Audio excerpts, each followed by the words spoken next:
Hello students, welcome back to online classes of Aadi career point.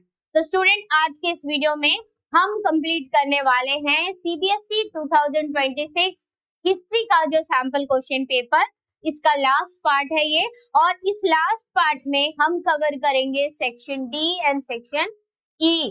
Right, section D हम cover करेंगे long answer type question, इसके अलावा आपका source based question यानी कि पैसेज बेस्ड, और इसके अलावा लास्ट आपका जो बच जाता है दैट इज मैप। यानी कि आज के इस वीडियो में हम टोटल आपका इस सैंपल क्वेश्चन पेपर का डिस्कशन कवर करने वाले हैं। ओके, तो चलिए बिना देरी किए स्टार्ट करते हैं हमारा सबसे पहला क्वेश्चन। ओके, तो सबसे पहले section C long answer type question में student, this long answer type question कितने क्वेश्चन आएंगे? 3 क्वेश्चन आने वाले हैं, और 3 क्वेश्चन में मार्क्स कितना है? 8 मार्क्स है। और वर्ड लिमिट कितना है? So word limit is very important, right? तो word limit is 300 to 350 words में आपको इस आंसर को कवर करना है। तो मोस्टली क्या होता है कि कई बार यहाँ पर तो पूरा का पूरा वो एक पेज का टॉपिक ही उठा करके क्वेश्चन पूछा जाता है, और बेसिकली स्टेटमेंट बेस्ड क्वेश्चन होता है और डायरेक्ट क्वेश्चन, दोनों ही तरह के क्वेश्चन होते हैं। तो with first question that is 28A वाला क्वेश्चन, तो यहाँ पर ऑलरेडी मैंने आपको बताया था कि इस लॉन्ग आंसर टाइप क्वेश्चन में हर क्वेश्चन में आपको इंटरनल चॉइस मिलेंगे। तो इंटरनल चॉइस का मतलब क्या है? तो 28A में 28 का A वाला क्वेश्चन आप कर सकते हैं या तो B वाला, राइट? ओवरऑल नहीं मिलेगा कि 28, 29, 30 इसके साथ पूरा और 3 क्वेश्चन दे दिया, कोई 3 क्वेश्चन कवर करो, ऐसा नहीं है। इसी में हर एक क्वेश्चन के साथ में एक और लगा हुआ है, तो जो आपको सही से आता है, ठीक से आता है, आप वो करोगे। लेकिन अभी हम बोर्ड के लिए प्रिपरेशन कर रहे हैं, तो हम एक भी क्वेश्चन छोड़ नहीं सकते, हम सारा का सारा डिटेल में डिस्कस करने वाले, ताकि आपका बोर्ड का प्रिपरेशन आसान हो जाए। ओके, तो पहला क्वेश्चन क्या है स्टूडेंट? पहला क्वेश्चन है that is innominate the features of Mauryan administration. इसका मतलब ये क्वेश्चन आपका कौन से टेक्स्ट बुक से है? Part 1 ancient Indian text book से है, और मौर्यन एडमिनिस्ट्रेशन के बारे में पूछा गया है। मौर्यन एडमिनिस्ट्रेशन यानी कि पूरी तरह से किस तरह से वो लोग पॉलिटिकल सिस्टम अपना कंट्रोल कर रहे थे, उनके बारे में, किस तरह से एडमिनिस्ट्रेटिव कंट्रोल था मौर्यन एम्पायर का, उसके ऊपर ये क्वेश्चन है। तो जैसे कि मैंने आपको बताया था कि क्वेश्चंस का आंसर आपको कैसे कवर करना है, तो क्वेश्चन का आंसर हमेशा स्टार्ट करना है विद इंट्रोडक्टरी लाइन। डिपेंड करता है ये इंट्रोडक्टरी लाइन आपका कैसा होगा, ये आपके क्वेश्चन के ऊपर। और ये आप रेगुलर जब इस तरह के लॉन्ग क्वेश्चंस करेंगे, हमारे चैनल्स में भी हम इसे लेकर आने वाले, ताकि आप इससे किस तरह से आंसर करना है आप सीख जाए। तो पहला कि ये जो क्वेश्चन आपका दिया हुआ है about the features of the Mauryan administration, तो यहाँ एक सिंपल स्टेटमेंट से शुरू होता है, that is the main feature of the Mauryan administration are as follows. इससे क्या हो गया कि अगर आपने एक इंट्रोडक्टरी लाइन अगर लिख दिया, तो आपके क्वेश्चन से रिलेटेड, तो जो इवेल्युएशन कर रहे हैं एग्जामिनर आपका, वो उनको क्या समझ में आता है, उनके लिए डायरेक्ट ये क्वेश्चन रिकॉल हो जाता है, माइंड पे इजी हो जाता है। और सेक्शन तो मेंटेन कीजिएगा, ठीक है? सेक्शन मेंटेन करना मत भूलिएगा। ओके, तो चलिए शुरू करते हैं विद द आंसर कि पहला पॉइंट क्या है, that there were 5 major political centres. तो मौर्यन एम्पायर में कितने मेजर पॉलिटिकल सेंटर्स थे? मौर्यन एम्पायर में 5 मेजर पॉलिटिकल सेंटर्स थे, और 5 मेजर पॉलिटिकल सेंटर में इनके कैपिटल का नाम क्या है? इनके कैपिटल का नाम है पाटलिपुत्र, राइट? इनके कैपिटल का नाम है पाटलिपुत्र। इसके अलावा 4 प्रोविंशियल सेंटर्स थे।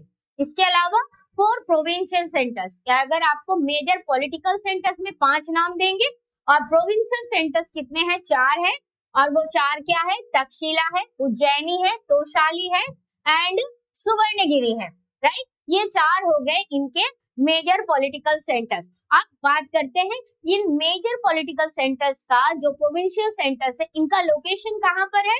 तो एक बार हम इसे मैप में भी कंप्लीट करेंगे कि इनका लोकेशंस कहाँ पर है। तो अगर लोकेशन देखें तो पाटलिपुत्र आपके बिहार में, तक्षशिला नॉर्थ वेस्टर्न रूट को कवर कर रहा है, उज्जैनी सेंट्रल इंडिया में, और सुवर्णगिरी आपका साउथ इंडिया।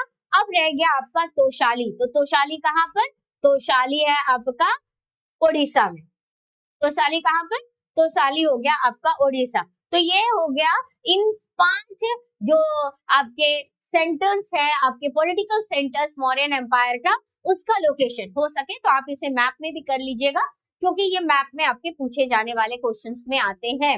ओके, तो अब चलते हैं, ये जो 5 मेजर पॉलिटिकल सेंटर्स जो है ये बहुत ही अपने आप में इंपॉर्टेंट पोजीशन होल्ड करते हैं। तो it is likely that administrative control, अब सबसे पहले बात करते हैं कि एडमिनिस्ट्रेटिव कंट्रोल कहां पर स्ट्रॉन्गेस्ट था, in the area around the capital. तो ये area around capital that is the Pataliputra, Pataliputra के चारों तरफ, तो भाई कैपिटल है, जैसे हमारा कैपिटल दिल्ली है तो दिल्ली में हमारा एडमिनिस्ट्रेटिव कंट्रोल तो बहुत स्ट्रॉन्ग होल्ड करता है ना। तो और इसके अलावा बाकी स्टेट की जो कैपिटल है वहां पर भी अपना उनका जो पॉलिटिकल कंट्रोल होता है, मिलिट्री कंट्रोल होता है, एडमिनिस्ट्रेटिव कंट्रोल बहुत स्ट्रांग होता है। तो सेम यहाँ पर भी मौर्य एम्पायर में भी सेम चीजें लागू थी कि पाटलिपुत्र जो उनका कैपिटल है वहां पर तो इनका स्ट्रॉन्गेस्ट होल्ड है। इसके अलावा इन्होंने जो डिस्टेंस एरिया में अपने लोकेशन बनाए वो भी एक पर्पस है, राइट। तो तक्षशिला में भी इनका कंट्रोल ज्यादा था, उज्जैनी में भी, सुवर्णगिरी में और यहाँ पर तोशाली में, ठीक है। तो क्या बोला गया कि प्रोविंशियल सेंटर्स और कैपिटल में एडमिनिस्ट्रेटिव कंट्रोल कैसा था, स्ट्रॉन्गेस्ट था। And these centres were carefully chosen. Now question coming कि इतने दूर दूर वाले इलाके को क्यों चूज किया गया है। तो तक्षशिला एंड उज्जैनी जो है, अगर हम बात करें कि तक्षशिला जो है ये आपका एकदम इस साइड और यहाँ पर, ये किस लिए चूज किया गया, they were the route of the long distance trade, ये आपका लॉन्ग डिस्टेंस ट्रेड कनेक्शन का रूट है, राइट। तो यहाँ पर लॉन्ग डिस्टेंस ट्रेड रूट्स थे, ये इंपॉर्टेंट लॉन्ग डिस्टेंस ट्रेड थे। Why Suvarnagiri, literally the word, तो what is the literal meaning of the word Suvarnagiri, Suvarnagiri word का मीनिंग क्या है, आपसे बोर्ड में ये भी पूछा जा सकता है 1 मार्क्स में, तो आप ये भी लिख के रखिएगा। मीनिंग क्या है, मीनिंग है गोल्डन माउंटेन। अब ये कहां पर लोकेटेड था, ये लोकेटेड था कर्नाटका में, यानी कि साउथ में। एंड वाज पॉसिबली, अब इसके लिए माना जाता है possibly important for tapping what, the gold mines of Karnataka. तो कर्नाटका में जो गोल्ड माइंस है उनको टैप करने के लिए ये सुवर्णगिरी कैपिटल को जो है ऐसे प्रोविंशियल सेंटर्स के रूप में चूज किया गया। अब बात करते हैं अबाउट द कम्युनिकेशन रूट। तो पाटलिपुत्र जिस जगह पे लोकेटेड है तो वो गंगा नदी के किनारे है। तो गंगा नदी जो है ये आपका पेरिनियल रिवर है, इसकी जो ट्रिब्यूटरीज है they are also perennial in nature. तो इसका मतलब यहाँ पर क्या है, यहाँ पर दोनों रूट है इनके पास में, एक इनके पास में वाटर ट्रांसपोर्ट अवेलेबल है और दूसरा इनके पास में लैंड रूट भी ये फॉलो करते हैं। तो यानी both land and riverine routes जो है इनकी कम्युनिकेशन सिस्टम में है। And it was very vital for the existence of the empire. तो लैंड रूट और आपका वाटर ट्रांसपोर्ट ये दोनों जो अवेलेबल है जो किसी भी एम्पायर के एग्जिस्टेंस के लिए बहुत इंपॉर्टेंट है। अब इसके बाद as the journey from the center to the provinces, provinces means which places, Takshila, Ujjaini, Suvarnagiri, Toshali, center to the provinces could have taken a long time. So there was arrangement for provision as well as what, protection for the travelers. तो बहुत important बात ये है कि आज का time तो नहीं है जहाँ आज हम प्लेन में बैठे 2 घंटे में दिल्ली पहुंच गए, है ना, तो ये पॉसिबल तो नहीं। तो ये जो टाइम है जहां पर हमें महीनों लगते थे एक एक जगह से पहुंचने के लिए, वीक्स लगते थे पहुंचने के लिए, और रास्ते में बड़े बड़े जो है फॉरेस्ट पड़ते थे, जंगल पड़ते थे, और इसके साथ साथ लुटेरे भी बैठे रहते थे, डकैत भी बैठे रहते थे। तो इनसे बचने के लिए प्रोटेक्शन भी चाहिए, और अगर रात हो गया तो रात को तो जंगल पार नहीं कर सकते, तो उससे पहले रुकने के लिए सराय चाहिए थे, रुकने के लिए हॉल्ट करने के लिए कोई ना कोई प्लेसेस की जरूरत थी। तो ये सारी चीजों की व्यवस्था जो है मौर्यन एडमिनिस्ट्रेशन बहुत अच्छे तरीके से करती थी। Okay, now it is obvious that the army was an important means for ensuring the society security, sorry. तो ऑब्वियसली कोई भी एम्पायर, अगर हम एक बड़ा एम्पायर बना रहे हैं तो हमारे पास तो स्टैंडिंग आर्मी होनी चाहिए। तो मौर्यंस के पास में भी बहुत इंपॉर्टेंट उनकी स्टैंडिंग आर्मी थी। तो मेगास्थनीज ने इन सब को जो मिलिट्री एक्टिविटी को प्रॉपर तरीके से चैनलाइज करने के लिए बताया कि यहाँ पर 6 कमिटीज थी। तो मेगास्थनीज ने क्या मेंशन किया है, एक कमिटी के बारे में मेंशन किया है with 6 committees for coordinating what, military activity. तो अब these one looked after the navy। तो अब ये जो कमिटीज है ऑलरेडी मैंने आपके इसी सैंपल क्वेश्चन की वीडियो में कमिटी सिस्टम के बारे में पहले भी डिस्कस किया हुआ है, और आपको मैं सैंपल क्वेश्चन पेपर के जो बाकी पार्ट 1 पार्ट 2 का लिंक इसी वीडियो के डिस्क्रिप्शन में प्रोवाइड कर दूंगी। जिन लोगों ने नहीं देखा है वो उसे वहां से देख सकते हैं। तो अब भी one looked after the navy, तो एक कमिटी का काम क्या था, नेवी को देखना। सेकंड मैनेज करता था transport, third was responsible for foot soldiers, and fourth for horses, and fifth for chariot, and sixth for what, elephant. ठीक है, तो एक बार फिर से रिकॉल कर लीजिए। पहला जो कमिटी था वो नेवी देखता था, दूसरा ट्रांसपोर्ट, तीसरा फुट सोल्जर, चौथा आपका हॉर्सेस, पांचवा आपका चैरियट्स, एंड सिक्स्थ आपका एलिफेंट। तो ये कमिटी सिस्टम डिटेल में हमने इसी वीडियो के पार्ट्स में डिस्कस किया हुआ है, राइट। और कैसे इसके चार्ट बनाने हैं ये भी आपको बताया हुआ है। Now the activities of the second सब कमिटी बहुत ही इंपॉर्टेंट थी, क्योंकि उसका काम ट्रांसपोर्ट का था। तो ट्रांसपोर्ट का काम इतना आसान नहीं, वाटर ट्रांसपोर्ट को भी देखना है, लैंड ट्रांसपोर्ट को भी देखना है।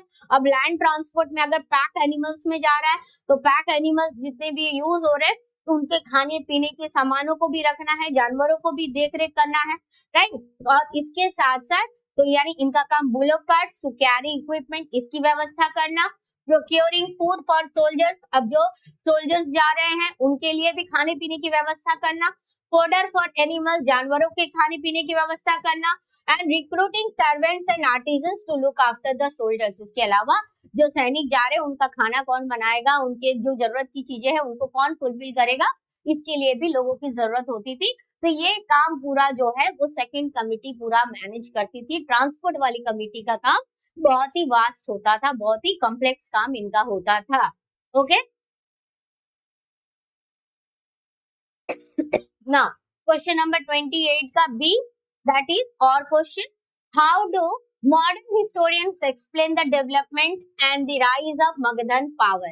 तो बेटा जो भी क्वेश्चंस आपके आएंगे और मे भी उसी चैप्टर से ही आपको देखने के लिए मिल रहा है, और भी from that chapter only. Text book आपका सेम है और चैप्टर उस चैप्टर टेक्स्ट बुक के जिस चैप्टर से आपका एक क्वेश्चन या दूसरा क्वेश्चन भी वहीं से कवर किया गया है।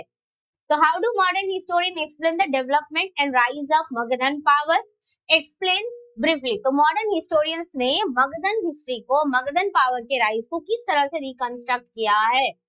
So between 6th and 4th century BCE, Magadha जो आज के कहां पर है, today's present day बिहार में है, became the most powerful Mahajanapada.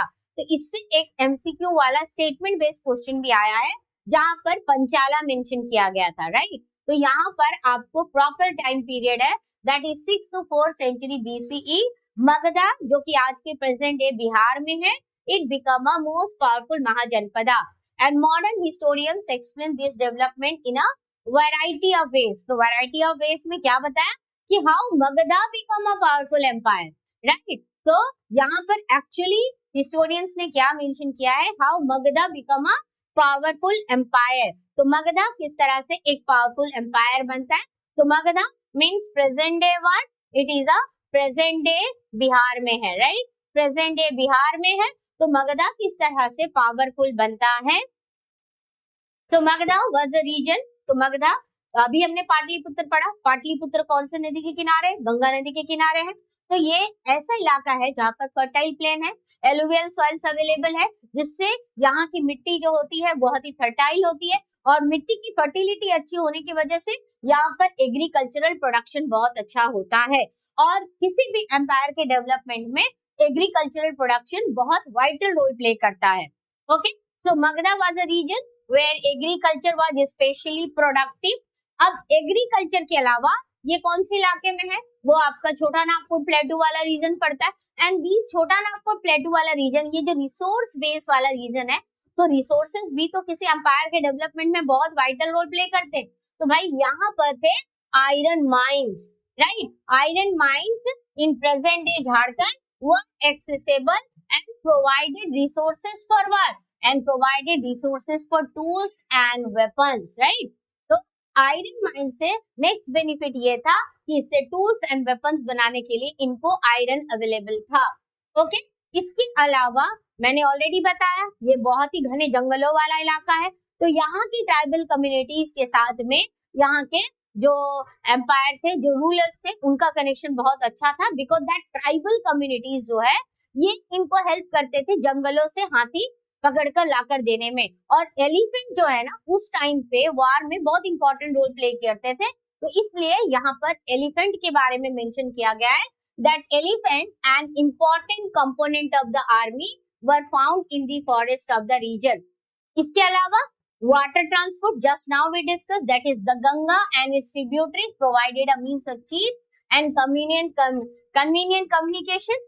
इसके अलावा यहाँ पर दो धर्मों का उदय, that is Jain and Buddhist writer who wrote about Magda attributed his power to the policies of what? Individuals, recklessly ambitious kings of whom Bimbisara. तो ये जो जैना और बुद्धिस्ट राइटर्स के जो टेक्स्ट है उससे हमें पता चलता है कि यहाँ पर इस मगधा को पावरफुल बनाने के लिए कुछ जो इम्पोर्टेंट रूलर्स है उन्होंने वाइटल रोल प्ले किया। उनमें से एक है आपका बिम्बिसारा, दूसरे है अजात शत्रु एंड तीसरे है Mahapadmananda. They are the best known rulers और इनके जो मिनिस्टर्स थे who helped implement their policies। तो name of the 3 best known rulers या फिर 4 भी आप कर सकते हैं। फिलहाल यहाँ पर आपके मौर्यन एम्पायर के पहले के जो इम्पोर्टेंट रूलर्स है उनके नाम दिए हुए हैं, that is Bimbisara, Ajatashatru and Mahapadmananda.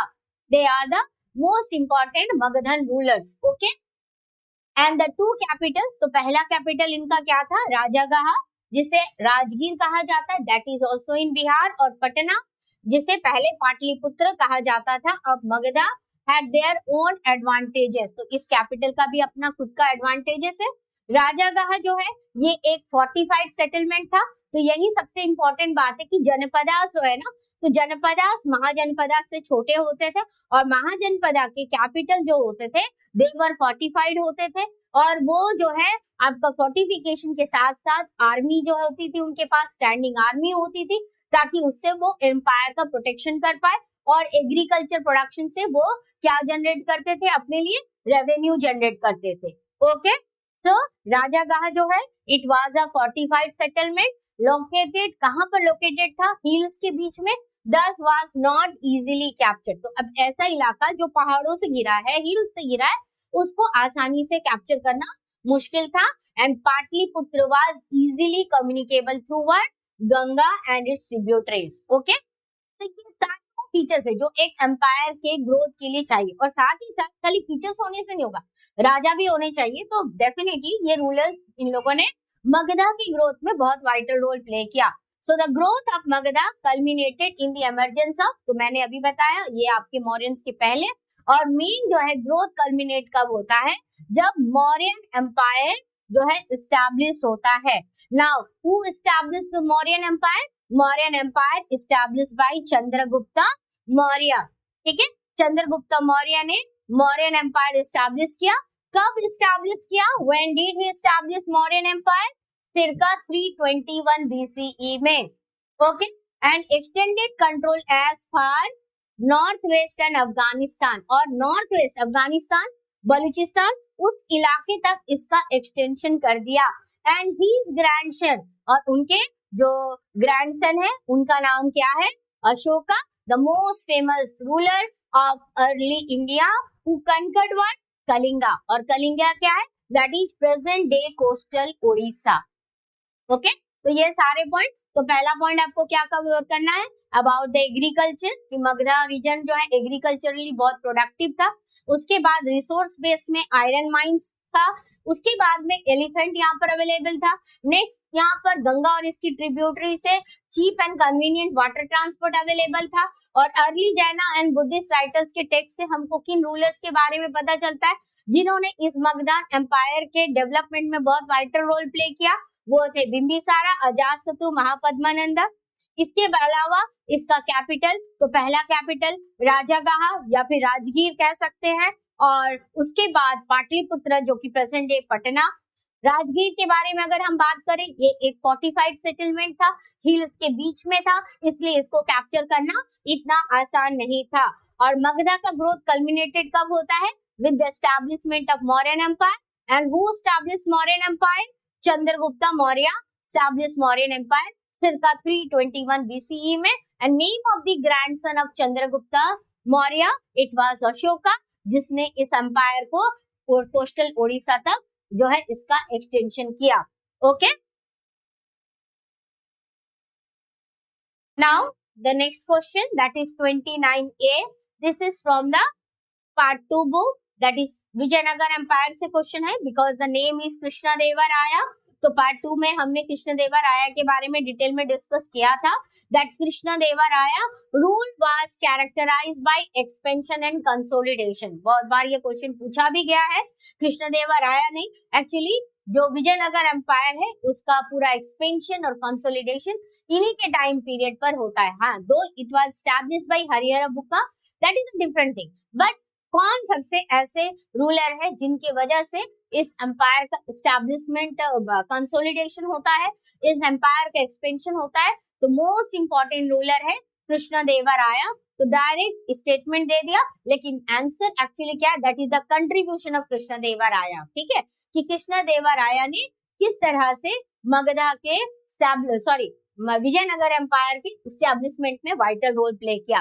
Okay, तो सबसे पहले अब देखिए ये स्टेटमेंट बेस्ड क्वेश्चन है और यहाँ पर किस तरह से स्टार्ट किया है, विद इंट्रोडक्शन। इंट्रोडक्शन में यहाँ पर क्या बताया गया, द फर्स्ट डायनेस्टी, उसका नाम क्या है, संगमा डायनेस्टी, कब तक कंट्रोल कर रहा था, 1485 तक। उसके बाद सेकेंड डायनेस्टी आती है सलवा डायनेस्टी, और Saluvas were the military commander who remained in power till 1503, और इसके बाद the Saluvas were replaced by whom?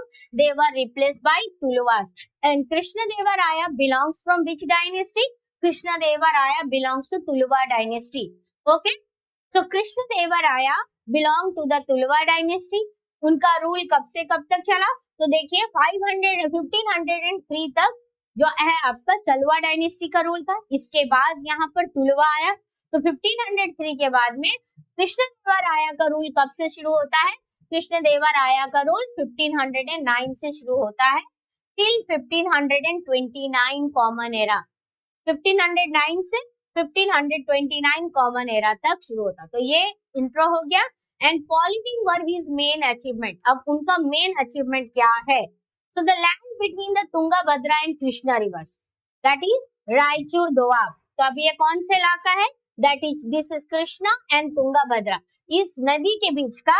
तो अगर आप इस नदी का लोकेशन देखें तो ये है आपका कृष्णा रिवर और यहाँ आपका क्या है, तुंगभद्रा। इसके बीच का ये जो रीजन है, this region, this is actually what, Raichur Doab region, and ये आपका विजयनगर एम्पायर वाला रीजन। ओके, सो यहाँ पर क्या बोला गया है, that the land between Tungabhadra and Krishna river, the Raichur Doab. तो name of the land between Tungabhadra and Krishna river, that is Raichur Doab. When did this region is acquired by Krishnadevaraya?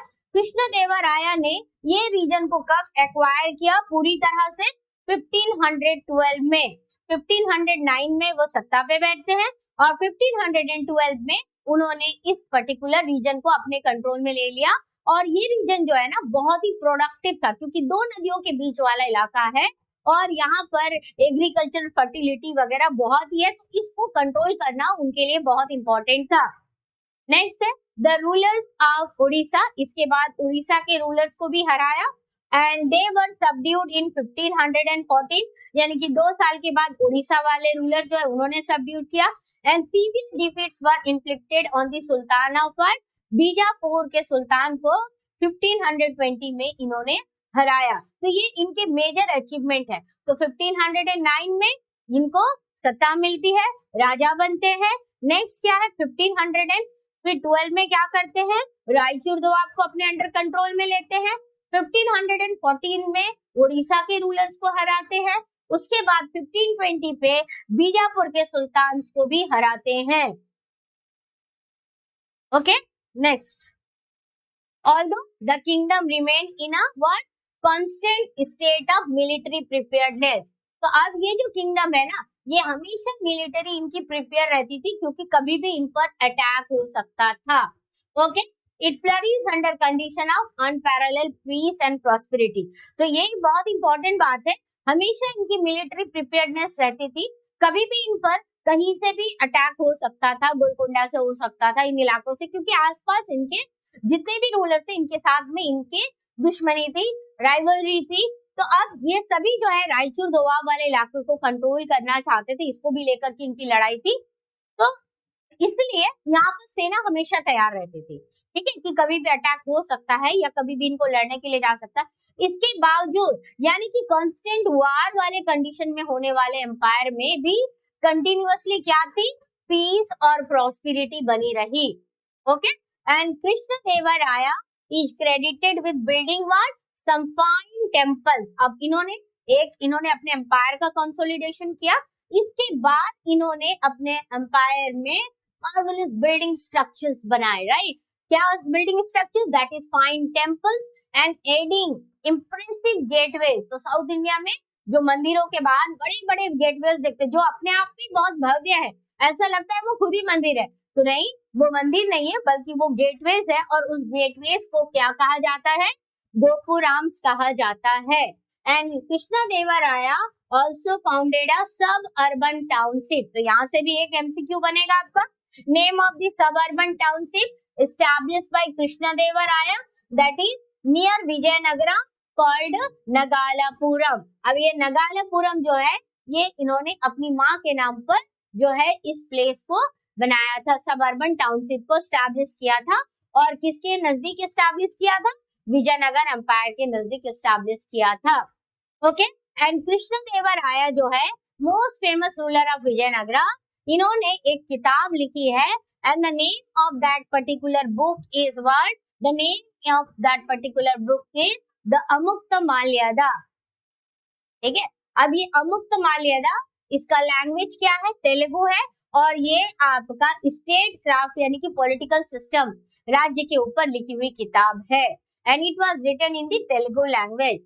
Okay, now although the armies of the sultan were responsible for the destruction of the city Vijayanagara, so who were responsible for the destruction of the city Vijayanagara, that is the armies of sultan। तो already मैंने बोला ये ऐसा empire था जो हमेशा military preparedness रहती थी, क्योंकि इनको कहीं से भी कभी भी अटैक हो सकता था, खतरा हो सकता था, राइट। तो और यही जो सुल्तान से they were responsible for the destruction of the city of Vijayanagara।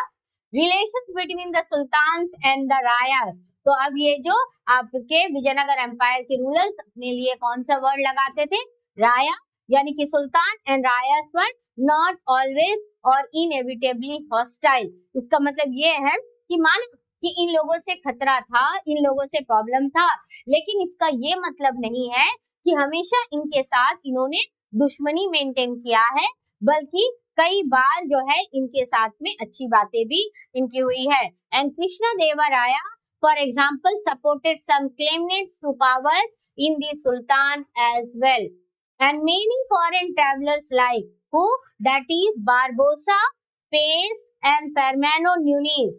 ये आपको नाम पता होने चाहिए, name of the foreign travellers कौन कौन, Barbosa, Paes, Fernando Nunes wrote about the good administration। तो name of the foreign travellers, question लिख के रखिएगा, name of the foreign travellers who wrote about what, who wrote about the good administration, very important, क्योंकि इसके बाद जो question आने वाला है that is something different, और वहां पर भी हम फॉरेन ट्रैवलर के बारे में डिस्कस करेंगे।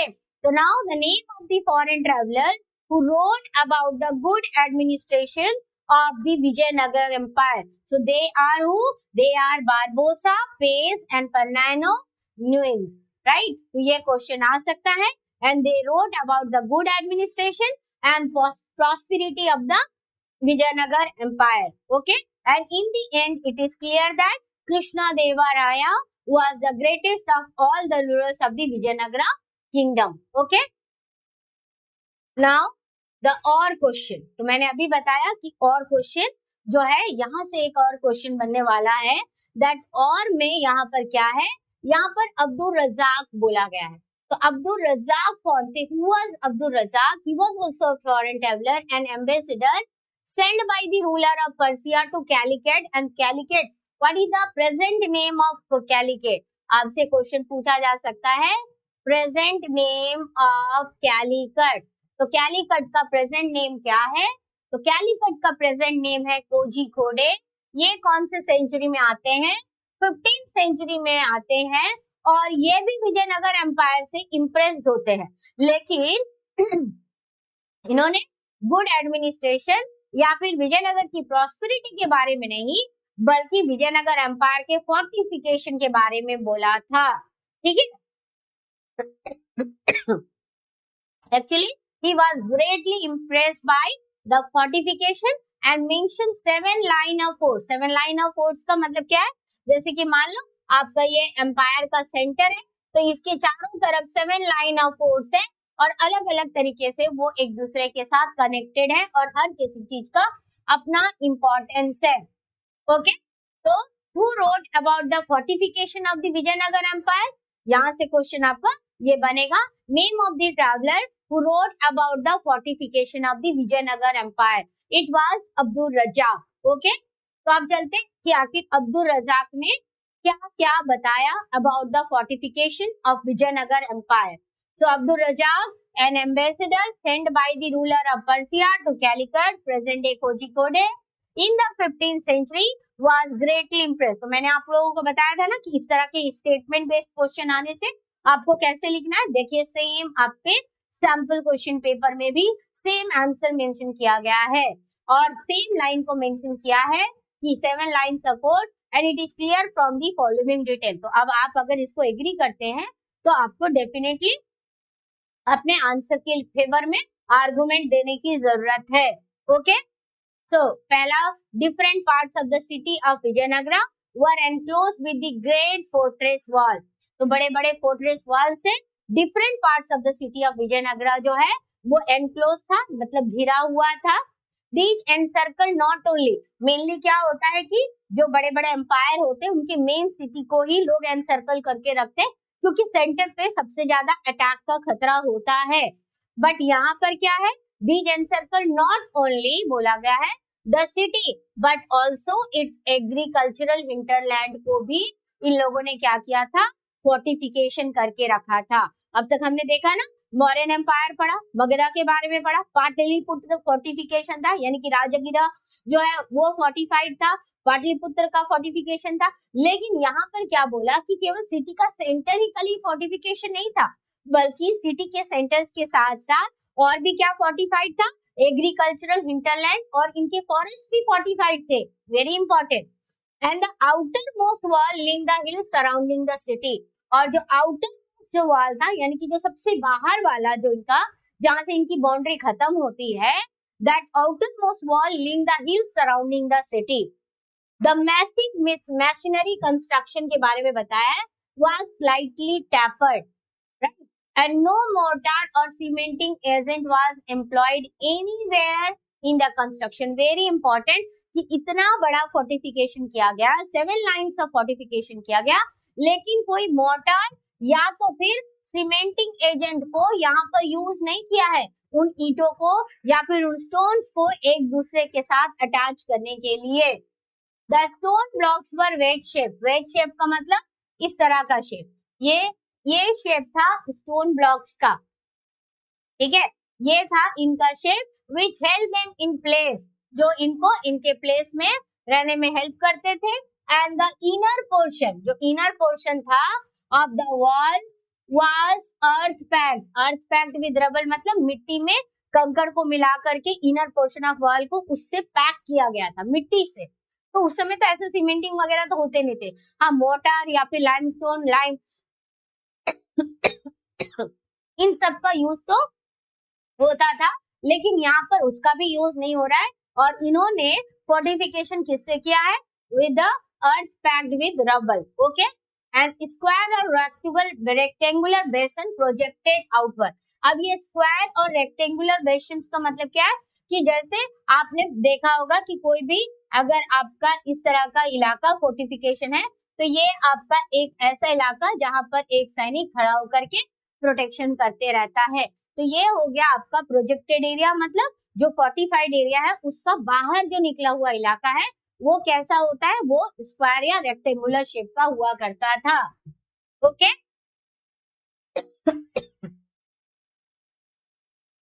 स्क्वायर और rectangular bastion projected outward And what was most significant about the fortification is that it enclosed agricultural tracts as well.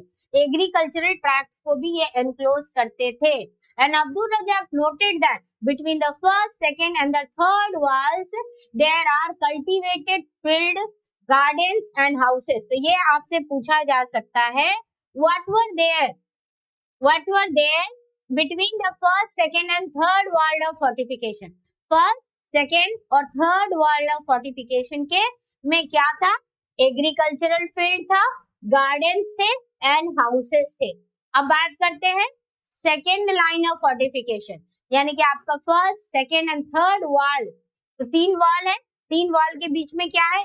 आपका कल्टीवेबल फील्ड है, गार्डन्स है एंड हाउसेस है. अब बात करते हैं सेकेंड लाइन ऑफ फोर्टिफिकेशन. ये फर्स्ट हो गया. अब सेकेंड लाइन ऑफ फोर्टिफिकेशन ये आपका इनर अर्बन कॉम्प्लेक्स को कवर करता है. ये आपका इनर अर्बन कॉम्प्लेक्स को कवर करता है.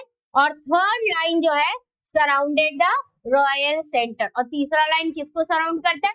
Royal centre within which each set of major buildings, यानी कि विजयनगर एम्पायर के जितने भी जो मेजर बिल्डिंग्स थे वो आपके कहाँ पर थे? वो आपके रॉयल सेंटर में थे. Okay. And the fort was entered through well guarded gates. और फोर्ट जो है, जो मेन किला है, उसमें एंटर करने के लिए वेल गार्डेड क्या थे? वेल गार्डेड गेट्स, यानी हर गेट्स में प्रॉपर सिक्योरिटी थी. And which link the city, और वो जो गेट थे वो सिटी को मेजर रोड्स के साथ कनेक्ट करते थे. Okay. And gateways were distinctive architectural features, जो अभी हमने कहा, that often define the structure to which they regulated access. इसके अलावा archaeologists have studied roads within the city. Archaeologist लोगों ने सिटी के अंदर रोड के बारे में स्टडी किया है. And those leading out from it, and these have been identified by tracing path through what? Gateways as well as what? Finds of pavement, यानी अंदर जाने के इलाका, उसके साथ मंदिर के साथ कनेक्शन, रॉयल सेंटर्स के साथ कनेक्शन, आसपास बाजार लगा होना, ये सारा कुछ. And road generally wound around through the valleys avoiding Rocky terrain. ठीक है, वैलीज के बीचों बीच से, और वैली टेरेन जो है उसको वो जो अवॉइड करते थे. And some of the important roads extended from temple gateways and were linked by what? They were linked by bazaar. तो ये सारे पॉइंट जो है आपको याद करने पड़ेंगे. तो यहाँ पर different part of the city of Vijayanagara were enclose with the great fortress wall. और यहाँ पर सबसे मोस्ट इम्पोर्टेंट क्या है कि केवल आपका सिटी का जो है एनसर्कल नहीं है, बल्कि आपके एग्रीकल्चरल, हिंटरलैंड, फॉरेस्ट, ये भी कनेक्ट आपका किसमें आता है? फोर्टिफिकेशन में आता है. और आउटर मोस्ट वॉल जो है link the hill surrounding the city. और जितने भी अलग अलग एरियाज के बारे में बोला है उन सबको प्रॉपर आप स्टडी कीजिएगा. नाउ 30 का A, that is the last question में अब आ गए. Discuss the point that private letters and autobiographies tell us about a great deal of information about an individual. तो private letters and autobiography, तो autobiography definitely एक single person के बारे में लिखा जाता है, जिससे हमें नॉर्मली जो है एक पर्टिकुलर व्यक्ति के बारे में, एक इंडिविजुअल व्यक्ति के बारे में पता चलता है. जैसे कि आप लोगों ने सुना है कि नहीं पता नहीं, लेकिन जवाहरलाल नेहरू जी जब जेल पे थे तो वह अपनी बेटी इंदिरा गांधी जी को पत्र लिखा करते थे. और वो पत्र इस तरह से लिखते थे जैसे ऐसा मानो कि वो पत्र अगर प्रिंट हो जाए तो हमें भी उससे बहुत सारे इंफॉर्मेशन मिलेंगे. तो उन पर एक किताब भी लिखा हुआ है. ठीक है, तो ऐसे ही कई सारे प्राइवेट लेटर्स और ऑटोबायोग्राफीज जिससे इंडिविजुअल के बारे में हमें पता चलता है. And how are these sources different from official account. तो और ये जो सोर्सेस है, जैसे कि मैंने अगर किसी को लेटर लिखा तो मैं अपना व्यू लिखूंगी, ना कि ऑफिशियल पर्सपेक्टिव से कुछ लिखने वाली हूँ. हाँ, अगर मैं कुछ ऑफिशियल इंफॉर्मेशन के बारे में भी लिखूंगी या फिर हमारे कंट्री की किसी पॉलिसीज के बारे में भी लिखूंगी, तो वो मैं किस नजरिए से देख रही हूँ उसके बारे में मैं उस पर्टिकुलर लेटर में मेंशन करूंगी. तो इससे मैं जिसको ये लेटर मेंशन कर रही हूँ उनके बारे में भी पता चलेगा और मैं क्या सोच रही हूँ ये भी पता चलेगा. तो इंडिविजुअल्स के बारे में इससे ज्यादा इंफॉर्मेशन मिलता है जो कि किसी ऑफिशियल रिकॉर्ड से एक्चुअली हमें पता नहीं चलता है। ओके, सो प्राइवेट लेटर्स, तो many letters are written to individual and are therefore personal, right, कि मैं अगर अपने स्टूडेंट को लेटर लिखूं, अपने बेटे या बेटी को लेटर लिखूं, किसी को भी मैं लेटर लिखूं, तो वो लेटर क्या होगा, मेरा पर्सनल होगा, but they are also mean for the public. लेकिन उस समय ऐसे लेटर्स लिखे गए थे कि वो लेटर्स जो है पब्लिक पर्पस में भी यूज हो सकते थे। The language of the letter is often shaped by the awareness that they may one day be publish, यानी कि उस लैंग्वेज लेटर का लैंग्वेज ऐसा था, कोई ऐसी भाषा नहीं जो कोई दूसरा कोई पढ़े तो उनको खराब लगे, बल्कि ऐसे लैंग्वेज में लिखा गया था जिसमें ये ध्यान रखा गया था कि कल के दिन अगर ये कोई किताब बनकर छपे या किसी पेपर में छपे तो पढ़ने वाला इससे जान जाए कि what was the reason behind writing this particular letter, और उसमें कोई ऐसे पॉइंट नहीं थे जिससे किसी को कोई भी आपत्ति हो सके। Okay, and they give us a glimpse of the private thought of an individual. In letter we see people expressing what? तो लेटर्स के थ्रू जब मैं किसी को पर्सनल लेटर लिख रही हूँ, मान लो मैं गवर्नमेंट की कोई XYZ पॉलिसी से खुश ना हो, तो मैं उस लेटर में अपना एंगर दिखाऊंगी, उस पॉलिसी की वजह से मुझे जो प्रॉब्लम हुआ तो मैं अपना पेन दिखाऊंगी। तो यानी उस समय जिसने आजादी के समय जिन लोगों ने ये लेटर लिखा, उन्होंने अपनी आजादी के दर्द को बताया, उन्होंने ये बताया कि क्या प्रॉब्लम्स वो फेस कर रहे हैं, उन्होंने ये बताया कि अंग्रेजों की इन नीतियों से कितना गुस्सा आ रहा है, इससे हमारा समाज कितना पीछे जा रहा है, इन सब के बारे में। And their dismay and anxiety, their hopes, इसके साथ साथ उनके होप्स के बारे में, उनके फ्रस्ट्रेशंस के बारे में, in a way in which they may not express themselves in public statement, माने इस तरह से कि जो हम पब्लिक स्टेटमेंट में डायरेक्टली नहीं बोल पा रहे थे। तो गांधी जी रेगुलरली ऐसी ही बातें जो है पब्लिश करते थे in his journal Harijan, letters written to home, letters written to him by others during the national movement. तो गांधी जी को जो इस तरह से लेटर्स लिखते थे, अपनी बातों को लिखते थे, गांधी जी उनको कहाँ पर पब्लिश करते थे, उनके जर्नल जिसका नाम क्या था, हरिजन में। And Nehru edited a collection of letters written to him during what, national movement, and publish bunch of old letters. ये हो गया आपका प्राइवेट लेटर्स। अब बात करते हैं autobiographies. So autobiographies are also important source to reconstruct what? To reconstruct the history. They give us an account of the past that is rich in human detail. Autobiographies are retrospective account written very often from memory. तो अगर हम एक autobiography के बारे में बात करें तो जो बच्चे सीबीएसई के हैं, एनसीईआरटी टेक्स्ट बुक अगर उन्होंने क्लास 7 में पढ़ा है तो उनको एक किताब का नाम बताती हूँ, ओम प्रकाश वाल्मीकि की जूठन, राइट। ओम प्रकाश वाल्मीकि जो कि एक दलित राइटर है, उन्होंने क्लास 5 के टाइम पे क्या प्रॉब्लम फेस किया अपने स्कूल में, किस तरह से उनके स्कूल के हेडमास्टर, उनके टीचर्स, उनके दलित बैकग्राउंड होने की वजह से उनका एक्सप्लॉयटेशन करते हैं, ये उन्होंने उस किताब में बताया है। तो उस किताब से हमें ये पता चलता है कि उस समय एक छोटा बच्चा जिसको ये नहीं पता है कि क्या है ये जाति, क्या है ये धर्म, लेकिन फिर भी वो इस तरह के मानसिक प्रताड़ना को झेलता है, वो एक्सप्लॉयटेशन का शिकार होता है बड़े लोगों का, जिनको ये पता है कि ये धर्म जाति क्या है और क्या इसका मतलब है और क्या नहीं होना चाहिए, लेकिन उन लोगों ने जानकर उस बच्चे को टॉर्चर किया जो बच्चा कुछ भी नहीं जानता है। तो एक समाज के बारे में पता चलता है, एक समाज के सोच के बारे में पता चलता है कि पुराने टाइम पे किस तरह से लोग प्रॉब्लम्स फेस किया करते थे, एंड इवन कई बार आज भी कई ऐसे जगहों पे हमने ये चीज देखा हुआ है। So they give us an account of the past that is rich in human detail, and autobiographies are retrospective account written very often from memory, and they tell us what the author would be able to recollect. माने ये memories पर depend है, right, कि अगर मैं कोई किताब लिख रही हूँ, मैं कोई ऑटोबायोग्राफी लिख रही हूँ अपने ऊपर, तो मैं अपनी मेमोरीज को ही वहां पर लिखूंगी, मैं उसको रिकलेक्ट करूंगी, और उसके बाद उस मेमोरीज के थ्रू मेरी अंडरस्टैंडिंग, मैंने क्या प्रॉब्लम फेस किया, मेरा क्या दर्द था, मेरी क्या खुशी थी, उन सबको बताऊंगी। सो व्हाट ही और शी सॉ एज इम्पोर्टेंट और was recounting or how a person wanted his or her life to be viewed by others. So the autobiography of Mahatma Gandhi. So what is the name of the autobiography of Mahatma Gandhi? That is my experience with the truth.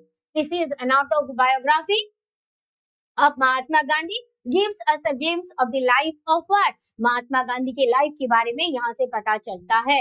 And these sources were different from what? Official account, this manifested in the following way, क्योंकि government records are another vital source to reconstruct the past and the letters and reports of policeman या फिर other official, ये secret हुआ करते थे उस time पे, लेकिन अब आर्काइव्स में है, और उस समय उन्होंने कौन सी पॉलिसी को कहां पर लॉन्च किया, इन सब के बारे में है। उन्होंने ऑफिशियल पॉइंट ऑफ व्यू से लिखा है, ना कि कोई पर्सनल पॉइंट ऑफ व्यू से लिखा है। न्यूज़पेपर रिकॉर्ड, ये एक अलग इंफॉर्मेशन है। One more important source is contemporary newspaper, both Indian and foreign newspaper played an important role in while covering the news of national movement, right? तो हर news लिखने वाले, हर जर्नलिस्ट का अपना अपना व्यू उन्होंने अपने तरीके से लिखा। उन्होंने political carrier of Gandhi ji के बारे में लिखा कि कैसे महात्मा गांधी एक महात्मा के रूप में दिखते हैं। कभी नहीं सोचा था अंग्रेजों ने कि सॉल्ट मार्च जो है वो एक इतना बड़ा रूप ले लेगा, ठीक है। तो इन सब के बारे में, जिससे हमें डिटेल पता चलता है कि उस समय कैसा था, तो ये अलग व्यू को देता है। और आपका प्राइवेट लेटर्स और ऑटोबायोग्राफी एक व्यक्ति के पर्सनल व्यू को बताता है rather than official point, right? Now the last question of this section, that is 30B, explain why many scholars believe that months after independence were Gandhiji's finest hour. तो महात्मा गांधी, जो very important, Mahatma Gandhi ji आजादी के जश्न को celebrate नहीं कर रहे थे, क्योंकि भारत को आजादी के साथ साथ पार्टीशन का भी दुख मिला था, right? So not present at the festivities in the capital on 15th August 1947. Then where he was at that time? He was in Calcutta, but he did not attend any function or hoist a flag there either. He kept himself isolated from the celebration as he believed that freedom came to an unacceptable price, right? ये बात तो सही है कि freedom एक unacceptable price में आया। क्या हमने आजादी की डिमांड तो की थी? क्या पार्टीशन का डिमांड किया था? नहीं किया था। क्या भारत के बंटवारे हो जाए ये डिमांड किया था? ये नहीं किया था। तो सच में ये आजादी की खुशी तो थी, लेकिन आजादी की खुशी के साथ साथ सबसे बड़ा दुख था कि भारत का पार्टीशन हो जाना। और पार्टीशन शांतिपूर्वक भी नहीं हुआ, पार्टीशन वायलेंस से भरा था, पार्टीशन ब्लडशेड से भरा था। तो ऐसे कंडीशन में किसी भी लीडर का दुखी होना तो लाजमी है। So he tried to build a spirit of mutual trust and confidence, किसके बीच में?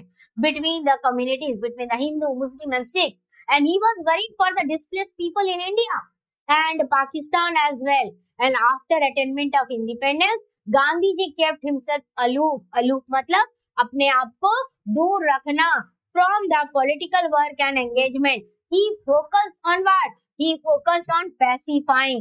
Pacifying करना मतलब शांत करना। किसको शांत करने में लगे थे?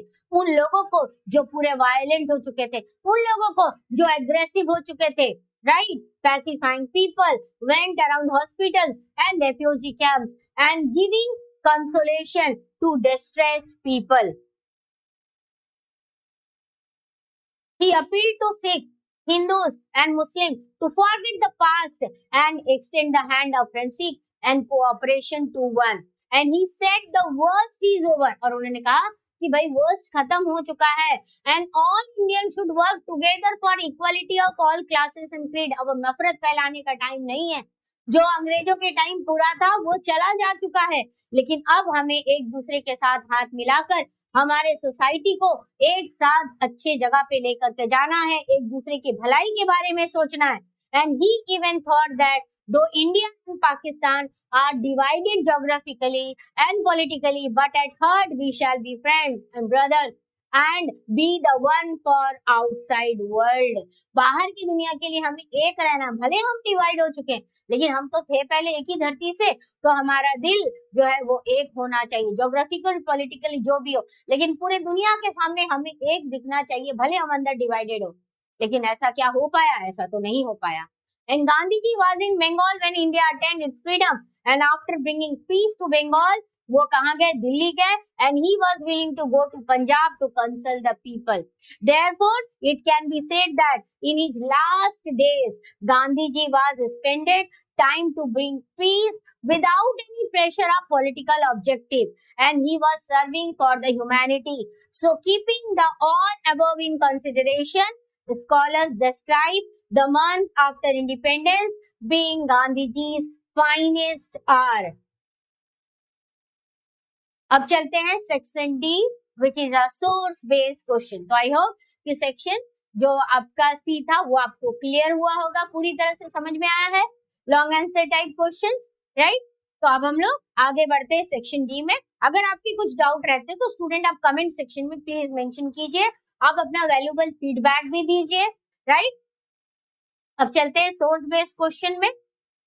तो सोर्स बेस्ड क्वेश्चन 31, तो आई थिंक इसमें कोई आपको इंटरनल चॉइस नहीं है। Read the following passage and answer the following question. तो पहला पैसेज आपका क्या है, एंशिएंट इंडिया से है, बुद्धास टीचिंग से है। तो हम पैसेज नहीं पढ़ेंगे, हम क्वेश्चन पढ़ रहे हैं, राइट। क्वेश्चन डिस्कस करेंगे हम केवल।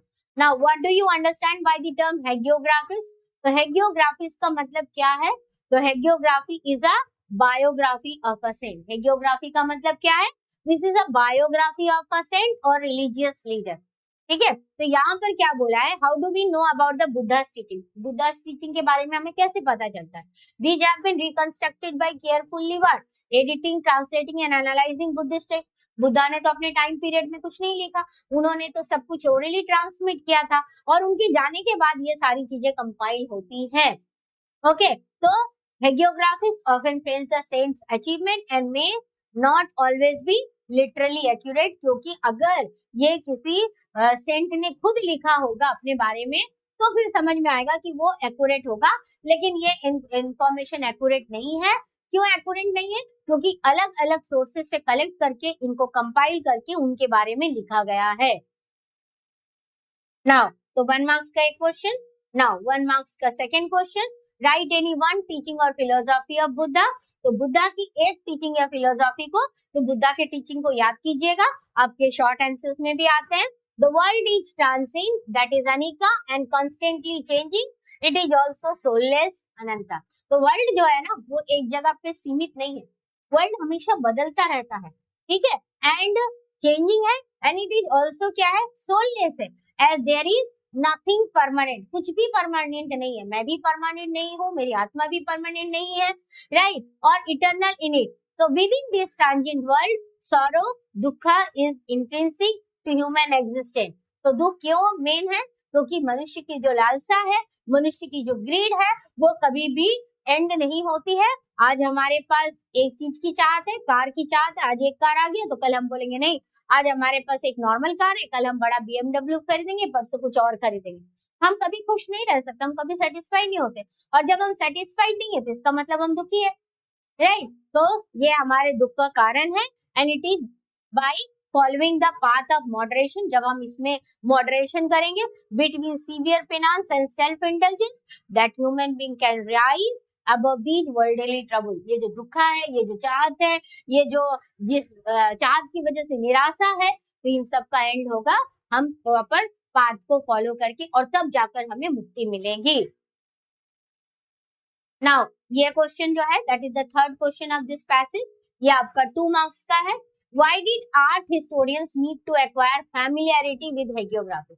अब आर्ट हिस्टोरियंस क्या स्टडी करते हैं कि जैसे कि आपके जो बुद्धा वाले जो चैप्टर्स है उसमें कई सारे स्कल्पचर्स के बारे में दिया, तो भाई ये जो बुद्धिस्ट स्तूपा, बुद्धिस्ट स्कल्पचर्स, इन सब में जो इमेजेस बने हुए हैं, आखिर ये किस स्टोरी को बताता है। अगर हमें उन सब के बारे में नहीं पता होगा तो हम उसको एक्सप्लेन कैसे करेंगे। जैसे कि सालाबंजी का, अब एक महिला को पेड़ से लटकते हुए दिखाया गया है और वो वहां पर क्यों लगाया गया है, तो इसका मीनिंग अगर हमें नहीं पता होगा तो हम तो उसको रिलेट नहीं कर पाएंगे ना। तो art historians had to acquire familiarity with hagiographies of the Buddha to understand Buddhist sculpture, ठीक है। अगर उसको नहीं जानेंगे तो हम बुद्धिस्ट स्कल्पचर को कभी एक्सप्लेन नहीं कर पाएंगे कि व्हील का मतलब क्या है, एम्प्टी सीट का मतलब क्या है, बोधी ट्री का मतलब क्या है, सालाबंजी का इमेज का मतलब क्या है, इन सबको समझने के लिए हमको इसके बारे में इंफॉर्मेशन होना जरूरी है, ठीक है। तो यहाँ पर बाकी सारे पॉइंट को सेम मेंशन किया है, आप जरूर से रीड कीजिएगा, okay. Now read the given passage and answer the following question. This is the second question, and second question is from which book, that is often associated with the goddess or form of worship। तो ये आपका तांत्रिक विद्या से है। इस तांत्रिक tradition बोला गया, इस तांत्रिक ट्रेडिशन डिफरेंट फ्रॉम वेदांतिक ट्रेडिशन, तो आपके बुक में इसका आंसर एकदम क्लियर दिया हुआ है, yes Tantric tradition is different from the Vedic tradition. Tantric tradition is different from Vedic tradition, as the Vedic tradition often condemned practice that went beyond closely regulated contact with the divine through the performance of sacrifice or precisely chanted mantras. On the other hand, those engaged in tantric practices frequently ignore the authority of Veda. तो ये वेदा को importance नहीं देते, और वैदिक tradition में वेदास को importance दिया जाता है। वेदास में जो भी उनको आउटलाइन दिया गया है, जो भी नॉर्म्स बोला गया है, उन सबको फॉलो करने की बातें वो करते हैं। Okay, question number 2, tantric practices somewhat inculcated the notion of an egalitarian society. Do you agree? Actually tantric practices में कोई भेदभाव नहीं था, कास्ट बेस्ड डिस्क्रिमिनेशन नहीं था, तो इसीलिए कहा जाता है कि tantric practices somewhat inculcated the notion of egalitarian. Egalitarian means the society which is based on what? The society which is based on equality, right? So yes, tantric practices somewhat inculcated the notion of an egalitarian society, and there was neither gender or nor caste discrimination. लेकिन वैदिक tradition में तो ऐसा नहीं है, gender based differences भी है और कास्ट बेस्ड डिफरेंसेस भी है, तो दोनों एक कैसे हो सकते हैं? Now whom did the tantric ideas influence? तांत्रिक आइडियाज ने किसको इन्फ्लुएंस किया? Shaivism as well as Buddhism को। ठीक है, ये वेरी इंपॉर्टेंट कि तांत्रिक आइडियाज ने किसको इन्फ्लुएंस किया? सैविज्म को भी एज वेल एज बुद्धिज्म को भी। स्पेशली कौन से रीजन में? ईस्टर्न इंडिया में, नॉर्दर्न इंडिया में and southern part of the subcontinent में। ओके, तो ये हो गया second passage. Now the last passage is from where? From the last chapter of your history book. Okay, part 3 का। Read the following passage and this particular passage is related with what? Constituent assembly में जो debate हुआ था, it is related with that debate. और गोविंद बल्लभ पंत ने यहाँ पर क्या बोला था? एंड द डिबेट का टाइटल क्या है? Demand for separate electorate. ठीक है, तो अब सेपरेट इलेक्टोरेट क्या है? तो सेपरेट इलेक्टोरेट 1909 में जो आपका गवर्नमेंट ऑफ इंडिया एक्ट आया था, उसमें पहली बार मुस्लिम्स को ग्रांट किया गया था, जहां पर मुस्लिम के लिए ही वोट करेंगे। ठीक है, और बाद में इसको एक्सटेंशन भी मिला था दूसरे रिलीजियंस में। ओके, तो ये था पहली बार जो है मुस्लिमों को दिया गया 1909 पे। तो आजादी के बाद क्या हम इस सेपरेट इलेक्टोरेट को कंटिन्यू करें या ना करें, ये पर्टिकुलर उसी से रिलेटेड डिबेट है। Now, why were the national leaders countering demand for separate electorate? So, national leaders countering demand for separate electorate because there was the underlying concern with the making of a unified nation state, and it divided the nation, caused bloodshed and led to partition. तो भाई हमारे जो Indian leaders थे वो भारत को आजादी के बाद यूनाइटेड इंडिया बनाना चाहते थे, ना कि डिवाइडेड इंडिया। अगर मान लो हम अपने देश में आजादी के बाद रिजर्वेशन धर्मों के बेसिस पर दे देते तो बहुत बड़ा प्रॉब्लम हो जाता, right? Reservation means here what? That is the voting का राइट, कि मुस्लिम को वोट करेगा, हिंदू को वोट करेगा, क्रिश्चियन को वोट करेगा, तब तो भाई बहुत बड़ा प्रॉब्लम हो जाएगा।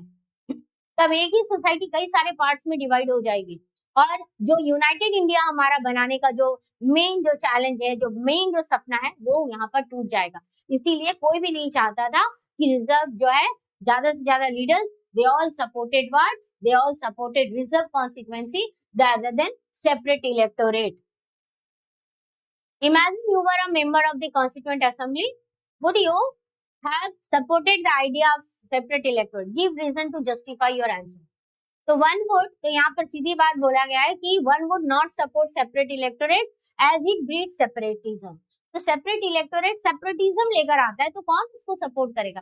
इवन जो मुस्लिम लीडर्स भी थे कॉन्स्टिट्यूएंट असेंबली के, उन्होंने भी इसका विरोध किया। They also not wanted separate electorate. Okay, तो कोई भी इसको सपोर्ट नहीं करेगा। It would isolate the minorities को आइसोलेट कर देगा, एक दूसरे को हम फिर से शक की नजर से देखेंगे, तो इसको सपोर्ट करने का तो कोई मतलब ही नहीं बनता। Now the last question, what was the argument given by B Pocker Bahadur to which Govind Ballabh Pant agreed? तो गोविंद बल्लभ पंत बी पोकर बहादुर के कौन से आर्गुमेंट से एग्री करते हैं?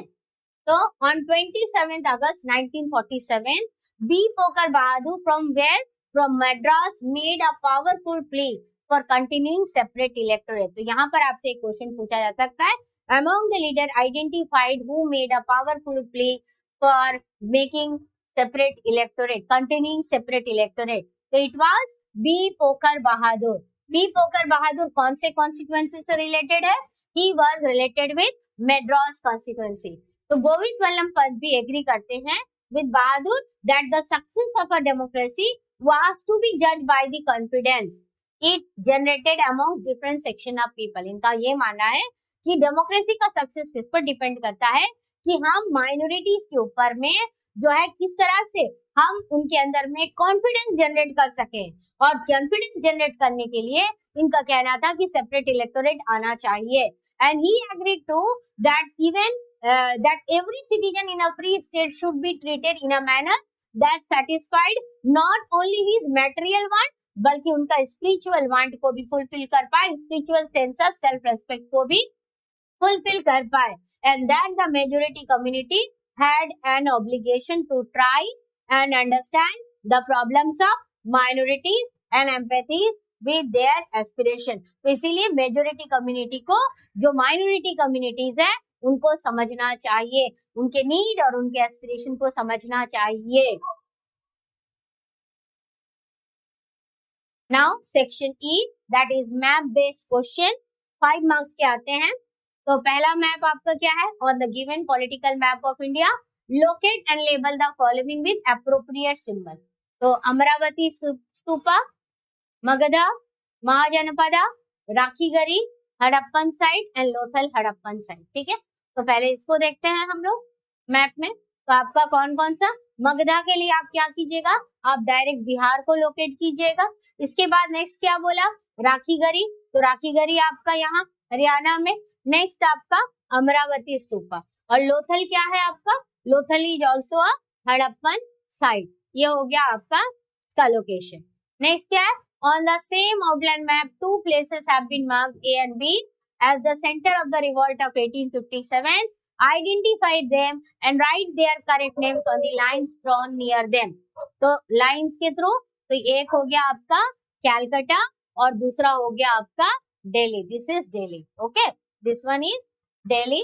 तो ये आपका दिल्ली और ये आपका राखीगढ़ी। क्लियर हो गया? तो ये हो गया मैप पॉइंटिंग। तो मैप वाले भी वीडियोस लेकर आएंगे ताकि आप जितने भी मैप है बोर्ड एग्जाम में आने वाले उसको आप अच्छे से कंप्लीट कर पाए। तो आई होप कि आपको पूरे टॉपिक क्लियर होंगे, और अगर नहीं भी हुए तो आप कमेंट सेक्शन में मेंशन कीजिए, मैं आपको वो अलग एक वीडियो बनाकर उस टॉपिक को एक्सप्लेन कर दूंगी। ठीक है, ताकि आपका बोर्ड का प्रिपरेशन आसानी से हो पाए। तो आई होप कि आपने ये तीनों वीडियो को कंप्लीट आप कर लेंगे और अच्छे से अपना प्रिपरेशन शुरू करेंगे, क्योंकि बोर्ड एग्जाम देने के आगे हमें सैंपल क्वेश्चन पेपर को भी अच्छे से स्टडी करना है। और इसे अगर हम समझ गए तो हम बोर्ड की प्रिपरेशन के लिए भी प्रॉपर स्टेप्स को फॉलो करके प्रिपरेशन स्टार्ट करेंगे।